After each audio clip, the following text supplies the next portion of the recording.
Bismillahirrahmanirrahim. Assalamualaikum warahmatullahi wabarakatuh. Saya Toibah, saya mahasiswa LP3 Sudirman Tangerang dari Prodi Administrasi Bisnis Internasional. Saya ingin memenuhi tugas dari manajemen kewirausahaan. Jadi di sini saya akan menjelaskan tentang bakso aci. Bakso aci yang sering kita sebut boci adalah satu kuliner khas Garut yang sampai saat ini masih dikagumi oleh banyak orang. Kuliner ini terbuat dari tepung kanji atau yang biasa disebut dengan orang Garut tepung aci. Secara tampilan makanan ini sangat mirip dengan cilok. Namun kedua kuliner khas Jawa Barat tersebut mempunyai penyajian dan rasa yang berbeda. Ia mempunyai ciri khas kuah yang gurih, asam dengan aroma kencur, penyajian dan rasa yang berbeda. Kuliner ini mulai menjadi perbincangan sejak bulan Februari tahun 2016. Namun sebenarnya panganan yang biasa disajikan dengan ceker ayam ini merupakan makanan asal kota Garut, Jawa Barat yang ditemukan oleh dua orang pemuda asal Bandung. Akhirnya mereka mencoba untuk membuka usaha bakso aci. Sejak saat itu makanan berkuah pedas ini semakin ramai dibicarakan dengan kalangan-kalangan orang yang suka kuliner. Bakso aci juga terkenal di kalangan media sosial dengan begitu hebohnya. Yang bisa kita sajikan ketika makan bakso aci itu biasanya terdapat beberapa bakso aci, cuangki lidah, cuangki tahu, ceker ayam, dan kalian juga bisa menyajikannya dengan topping lain, yaitu bisa dicampur dengan tetelan daging sapi atau kerongkongan ayam yang lainnya.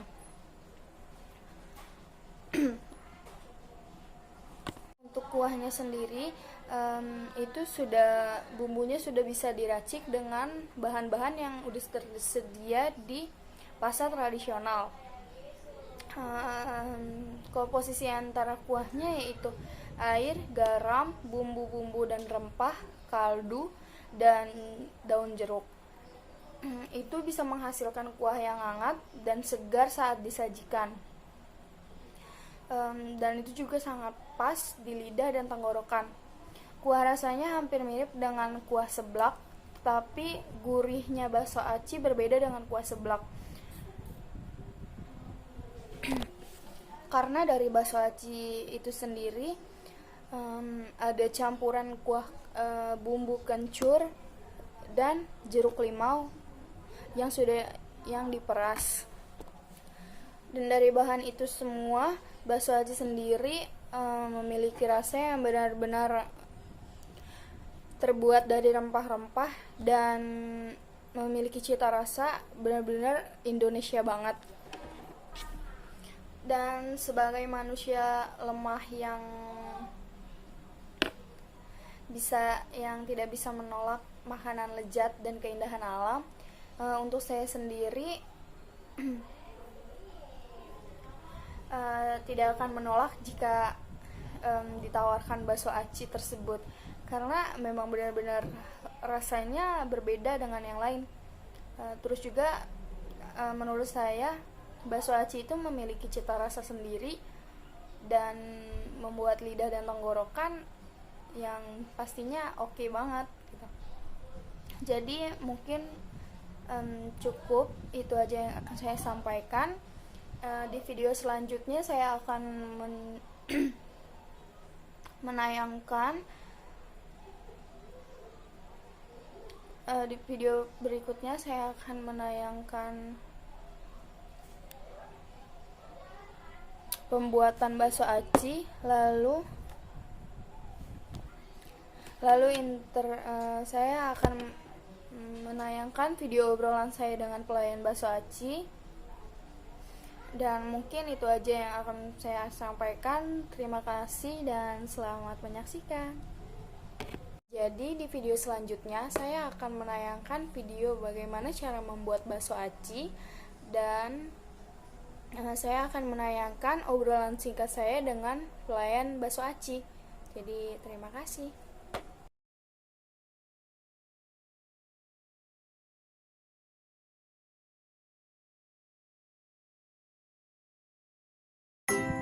Jadi bahan yang kita pakai ada tepung terigu, tepung sagu, ada kaldu ayam bubuk, lalu setelah itu ada cabai, bawang merah,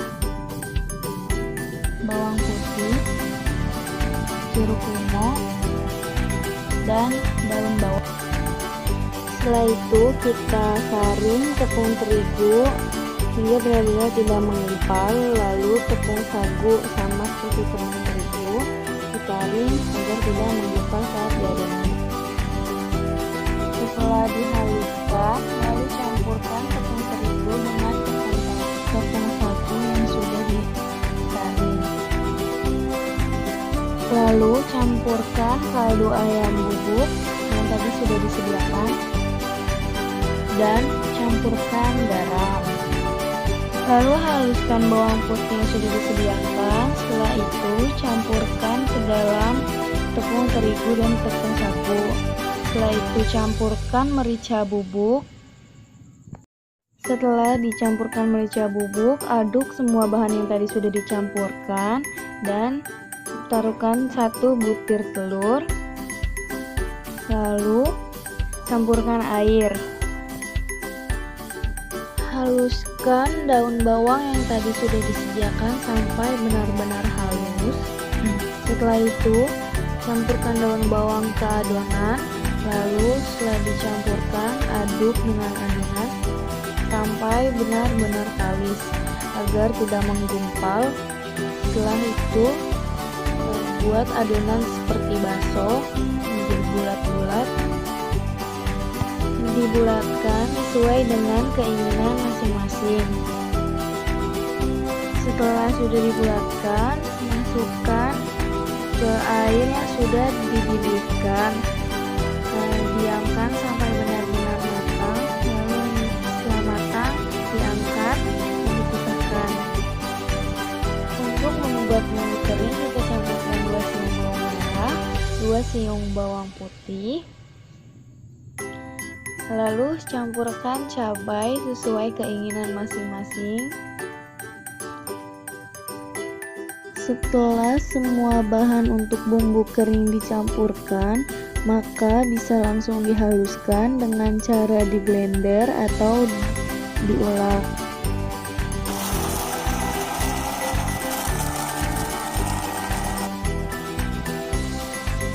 Untuk membuat kita campurkan bawang putih yang sudah dihaluskan, lalu campurkan kaldu ayam bubuk. Setelah kaldu ayam bubuk, kita campurkan lagi merica bubuk. Lalu setelah itu aduk sampai merata. Dan untuk bahan-bahan kering ada pangsit, terus ada cuangki lidah dan cuangki stik. Setelah itu ada filus cikur.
bagaimana pendapat Anda tentang bakso aci yang saya buat? Menurut saya rasanya pas, gurihnya pas, terus rasa asinnya dari kuahnya juga pas, semuanya pas sih, enak. Terima kasih.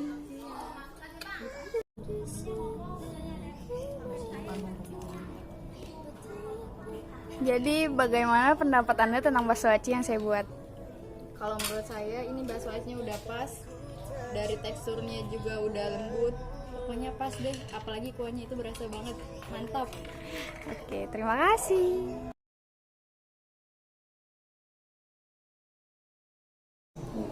Terserah nggak apa-apa. Saya mah di sini kurang tenaga kerja, ya kurang gitu. Kalau bosnya mau nambahin, berarti bos bakalan gaji orang lagi. Pelayanan ya kalau udah ada orang mungkin lebih maksimal gitu. Tapi kayak yang kalau lagi rame banget pernah gitu sampai yang sendiri. Oh pernah sampai gimana? repot. Tapi kalau di rumah lagi ada orang, pasti manggil Pak Ewok atau Tepia gitu datang. Kerjaan yang di rumah pasti ditinggalin, bantuin di sini. Kalau orang tuh sebenarnya cukup deh, karena dibagi buat produksi jadi jaga di sini sendirian. Produksi mah bisa 2-3 orang di rumah tuh. Jadi kalau pas sore itu ya banyak orang di sini, ada yang bantuin. Berarti kayak yaudah itu juga aman gitu kan? Berarti kalau dari kayak pelayanan aman gitu kan? Pelayanannya aman. Terus dari kayak yang pengunjung juga Pengunjung iya alhamdulillah gitu. banyak. Terus kalau barang-barang stok ya apa ya? Kadang pengiriman udah ngomong sama bos ini yang habis gitu, udah laporan kan apa aja yang habis. Barang juga nggak langsung dateng, 2 atau 3 hari, paling lama seminggu baru dateng kan. Tergantung travel ada kesininya kapan. Kalau travelnya lagi banyak muatan orang, kirim barang mungkin besoknya gitu.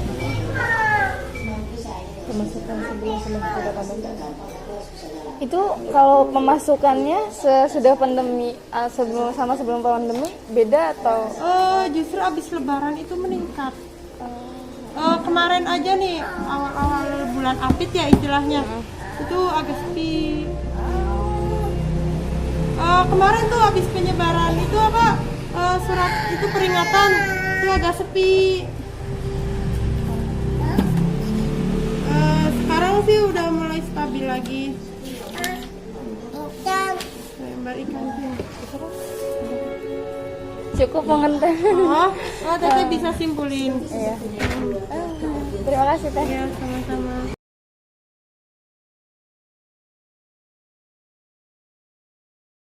Aci Akang ini memberikan pilihan menu gitu ya, yang bisa membuat si customernya membeli sesuai dengan keinginannya gitu ya. Karena gini, gak semua orang itu dia suka dengan ceker. Tidak semua orang suka dengan tetelan. Saya paham dunia bakso karena saya pun sekarang lagi bikin sebuah bisnis model gimana caranya bisa mendeliver bakso gitu ya. Dimana Kang Dandi dan tim itu membuat bakso kategorinya adalah bakso aci. Apa yang dipelajari barusan? Kalau misalkan saya bikin paketnya saja tanpa ada misalkan program yang pilihan satuan, nanti dari dalam sistem saya yakin bakal bingung. Apalagi kalau pakai sistem, ya milih-milih ini yang satu dan yang mana gitu. Tapi kalau misalkan ada pilihan, itu nanti pada saat ngambil yang satuan, berarti hitungnya hitungan satuan. Nah ini memberikan pilihan dari segi sistem membuat gampang, dari segi pilihan juga membuat orang lain akhirnya milih untuk yang lebih besar. Tadi daripada saya milih satu-satu, ya sudah akhirnya saya milih paketan, 2 menu yang berbeda. Nanti bisa dilihat sendiri, yang satu satuan, yang satu paketan. Saya milih langsung paketan dan nggak tanggung-tanggung, saya langsung memilih yang paling mahal, paket olap. Ya, masaran aja, kalau misalkan paling olap nah kemana sih? Nafsu makan, makanya kan nafsu makan. Itu nomor satu. Jadi pada saat Anda bikin produk ataupun bikin offer penawaran, bikinlah penawaran yang memang memudahkan orang lain dalam memilih, bukan justru malah tambah pusing. Adanya banyak pilihan, saya kira itu aja nih buat kalian ya, itu memberikan orang jadi bingung. Apalagi kalau misalkan dia bisa online, A, B, C, D, E, untung nama terbeli itu. Jadi bikinlah cuma 2 pilihan, ketika 2 pilihan nih, satuan atau paketan mau yang mana, selesai. Itu yang pertama. Jadi bagaimana Anda bisa memberikan offer yang bisa memudahkan customer untuk milih. Kedua adalah dari segi proses upsell dan cross sell-nya. Ya bagaimana tadi ya bisa dilihat sendiri ya. Itu yang rekomendasi mahal. Anda udah pengmahal nah liciknya. Udah cukup sama-sama. Siap. Ketika paket udah oke milih yang ini. Terus tadi apa tambahan yang lainnya? Ini ya, dengan cara apa? Misalkan tawarkan untuk minumannya. Ternyata gue belum minumnya kan, juga minumnya deh sekalian segala macam. Nah, itu keren banget sih. Itu harus distandarisasi di perusahaan juga. Offline maupun online ya. Online juga sama. Banyak di antara kita tuh aliran CS-nya tuh aliran pasrah gitu. Kalau udah closing ya udah we gitu. Nah, ini mah kita skemakan bagaimana orang order itu langsung diskemakan ketika beli A jadi B, tawarin B. Beli B tawarin C, beli C tawarin D gitu kan. Kalau beli AB tawarin DE gitu. Nah, itu dibikin. Intinya adalah nomor 2, buatlah skema upsell dan cross sell memang efektif untuk meningkatin average sales. Bahasa lainnya adalah bucket sales gitu ya. Istilahnya average sales value gitu, volume. Supaya apa? Sekali transaksi bayarnya langsung gede. Ingat, omset naik tidak harus tentang jumlah pelanggan yang datang, tapi tentang rata-rata penjualan yang pada saat transaksi di outlet. Ini harga 80.000 itu bisa saja 8 orang transaksi 10 ribuan. Tapi hanya 2 orang transaksi 80.000 itu cukup efektif ya. Jadi yang kedua, coba Anda bikin skema untuk average sales naiknya dengan cara upsell, cross sell, bundling dan macam-macam. Nomor 3, yang juga saya salut dari perusahaan ini adalah ini yang sekarang lagi rame. Jadi saya tuh tahu ini sejujurnya sebelumnya saya belum kenal Kang Dandi, saya belum kenal Bakso Aci Akang gitu kan. Kenal gara-gara dia melakukan kolaborasi ekstrim. Dengan siapa? Dengan musik ya. Itulah mantan Ran yang Nino itu ya. Nah, itu kerja sama-sama itu dia bikin musik yang bagi saya sih cukup ekstrim ya, cross banget apa jualan hubungan bakso dengan musik. Tapi dia berani melakukan itu kolaborasi. Yang kedua adalah dengan justru Arif Muhammad, Arif Pocong.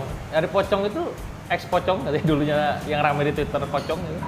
Adalah termasuk influencer bisnis yang dia punya pengaruh yang kuat ke followers yang bondingnya. Kalau saya cek engagement rate beliau itu cukup tinggi ya, A+ gitu. Kalau udah ngomong pasti orang dengar gitu. Nah, adanya beliau ini kolaborasi dengan beliau, setahu saya akarnya itu adalah memang dia masuk ke dalam. Jadi diakuisisi atau mungkin nanti apalah istilahnya gitu ya. Bukan brand ambassador gitu. Nah, ini powerful buat keduanya. Kenapa saya bilang powerful buat keduanya? Pertama, dari sisi Bakso Aci Akangnya sebagai Kang Dadi dan tim gitu ya. Ini posisinya adalah untuk meleverage bagaimana seorang Arif Muhammad punya follower Instagram 2 juta lebih. Hanya gara-gara dia, orang tahu exposure jadi tinggi, dan pastinya adalah dari segi impresi makin tinggi, brand awareness makin besar. Dari sisi brand Bakso Aci Akangnya. Dari sisi Arif Muhammadnya, dia mengakuisisi atau katakanlah join dalam sebuah bisnis yang kondisinya sudah running. Boleh Kang masuk sini Kang? Nah, udah datang saudara-saudara. Paket kolam 2 Ya. Korea. Siap. Ini udah berapa cabang Kang total Kang? Kalau di Bandung sih ada di Soreang sama di sini. Oh, Terus Soreang. yang baru ada di Gatsu. Gatsu. Iya. Gatsu teh Gatot Subroto ya. Yang dekat SM. Terus yang konsepnya kayak gini cuma 2 di BU sama di Gatsu doang. Emang yang lain kumaha? Konsepnya yang lain itu gerobak. Oh, gerobakan. Oke. Ini kan luas tanah, jadi masih Orang bagus. Oh iya paham. Silakan, Kang. Ya siap. Makasih ya Kang. Iya. Saya akhiri, saya ucapkan terima kasih untuk yang sudah menyaksikan video saya kali ini. Saya mengharapkan saya bisa mendapatkan nilai yang baik. Namun terima kasih juga untuk Bapak dosen pengampu, yaitu Bapak Panji Pratopo. Semoga kita semua berada di dalam lingkungan Allah Subhanahu wa taala, selalu diberi kesehatan. Dan untuk kalian jangan lupa jaga kesehatan, selalu pakai masker, menjaga jarak, hindari kerumunan, dan jangan terlalu bepergian jika tidak terlalu penting. Itu saja yang bisa saya sampaikan. Terima kasih. Kurang lebihnya saya mohon maaf karena saya manusia biasa yang mempunyai banyak kekurangan. Wassalamualaikum warahmatullahi wabarakatuh.